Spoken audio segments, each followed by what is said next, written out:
ওনার 20,000 টাকা জরিমানা লিখুন। এগুলো তুই কি কইতেছস? 30,000 লিখুন। বৃষ্টি আমি তোর বাবা। 40,000।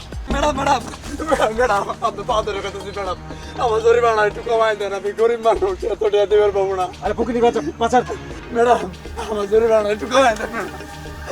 বিশ্বাস করেন ম্যাডাম, আমি জানতাম না যে ওই তেলের মধ্যে ভেজাল আছে, জানতাম আমি কোনোদিনই নিয়ে যেতাম না ওই তেল, হাসবেন এরকম কাজ। একদম চুপ। আপনার দোকানের তেল আর আপনি জানেন না তেলে ভেজাল আছে কি না? শুনুন, দোকানদারি করতে হলে চোখ কান খোলা রেখে করতে হয়। আমি কিছুতেই আপনার জরিমানাটা মাফ করতে পারবো না। শিশি সাহেব, বিষয়টা দেখুন। জি ম্যাডাম, ম্যাডাম ও অন্যায় করেছে। আপনার যে শাস্তি দিতে ইচ্ছা হয় আপনি সেটাই দিতে পারেন। ম্যাডাম প্রথমবারের মতো ম্যাডাম একটু কমাই দেন ম্যাডাম। দেখুন, আপনি যদি আর একটা কথা বলেন তাহলে আপনার জরিমানা কিন্তু দ্বিগুণ হয়ে যাবে। ম্যাডাম একবারে মরে যাবো না ম্যাডাম, বিশ্বাস করেন। ঠিক আছে, আমি বুঝতে পেরেছি। আপনার জরিমানা 10,000 থেকে 20,000। ম্যাডাম কি করতেছেন আপনার? ম্যাডাম আমি কই যাবো, ম্যাডাম গরিব মানুষ। 50 শিশি সাহেব, জি ম্যাডাম।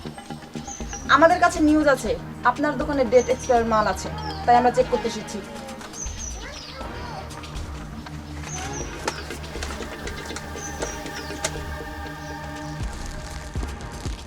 আপনি কে? আপনি আমার দোকানে মাল চেক দিতেছেন? ম্যাজিস্ট্রেট।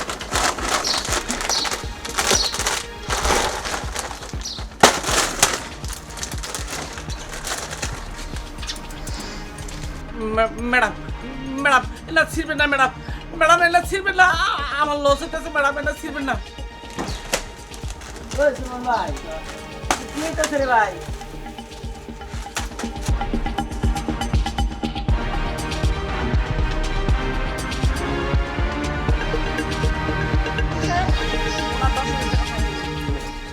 ম্যাডাম ম্যাডাম আমি বাঁচবো না ম্যাডাম, আমার এত টাকা জরিমানা করলে আমি বাঁচবো না ম্যাডাম। শিশি সাহেব, 50,000 টাকা লিখুন। স্যার স্যার স্যার স্যার একটা উপায় করেন স্যার, আমি বাঁচবো না স্যার, আমি মরে যাবো স্যার। আপনাদের মতো অসৎ ব্যবসায়ীদের এটাই হওয়া উচিত। ভুল কম করবেন, কথা কম বলবেন, ফাইন কম হবে। কারণ স্যার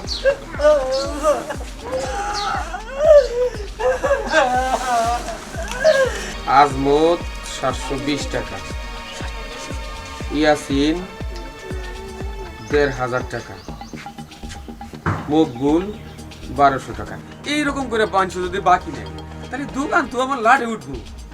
নেওয়ার সময় মানুষ ঠিকঠাক মতো নেয়, কিন্তু টাকা দেওয়ার সময় দেয় না। এরপর আর বাকি বেঁচে থাকে।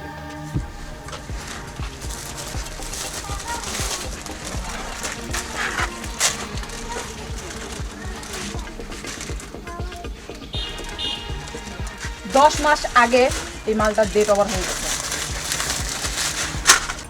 কিরে মা তুই? দেখুন, আমি এখন অন ডিউটি অবস্থায় আছি।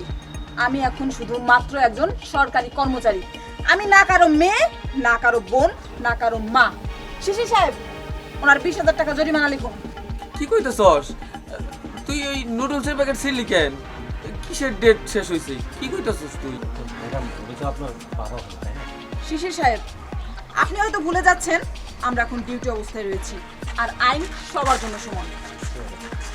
মাগো এগুলো তুই কি কইতেছস? 30,000 লিখুন।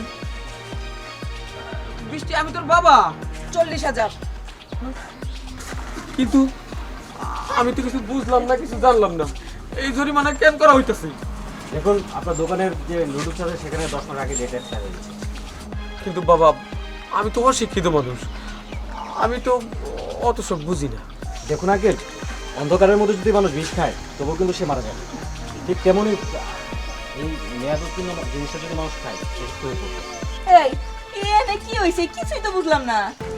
আর কইও না, এই যে দেখো আমাকে বৃষ্টি আইছে, এই যে নুডলসের প্যাকেট ছিঁড়ে ফেলাইছে, এইগুলো নাকি মেয়াদ নাই। আচ্ছা তুমি কও, ওইগুলোকে আমি জানি 40,000 টাকা জরিমানার কথা কয়।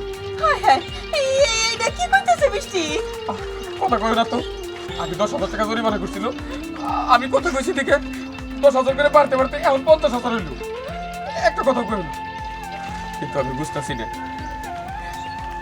এই দোয়ানদারি কইরা ওরে মানুষ করছি, পড়াশোনা শিখাইছি, তাহলে ম্যাজিস্ট্রেট এই দোকানে আর 50,000 টাকা জরিমানা করার লাগলো।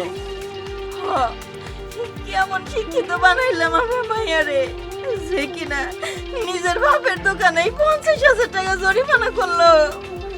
হ্যাঁ মা, আইন সবার জন্য সমান। আর তোমাদের তো গর্ব হওয়া উচিত যে তোমরা তোমার মেয়েকে সুশিক্ষায় শিক্ষিত করতে পেরেছো। শেষে সাহেব, চলুন।